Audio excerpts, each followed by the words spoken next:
కానీ పెట్టుకునేది నుదుటి పైన. విలువ ముఖ్యము కాదు, ఎక్కడ పెట్టుకుంటాము అనేదే ముఖ్యము.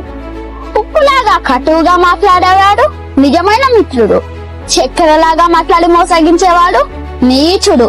ఉప్పులో పురుగులు పడ్డ దాఖలాలే లేవు, తీపిలో పురుగులు పడని రోజే లేదు. ఏడుస్తూ ఈ లోకానికి అడుగెడతావు, ఏడుపుస్తూ లోకాన్ని వదిలి వెళ్ళిపోతావు. రమ్మన్న సమర్గంలోకి ఎవ్వరూ రారు, వద్దన్న చెడు మార్గాన్ని ఎంచుకుంటారు. పాలు అమ్మేవాడు ఇల్లు తిరగాలి, సారాయమేవాడి దగ్గరికే అందరూ వెళ్తారు.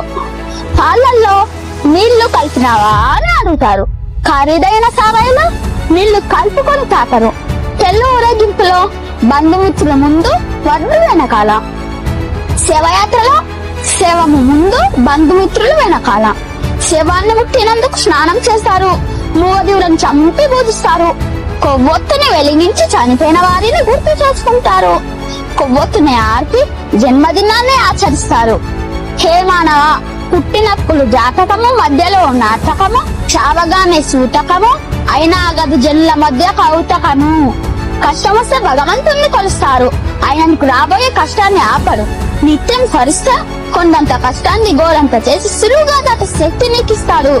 నిన్ను కష్టాలు కుంభంలో ముంచేస్తే నీకు గొడుగు పెట్టి కాపాడుతాడు, గుర్తుంచుకో.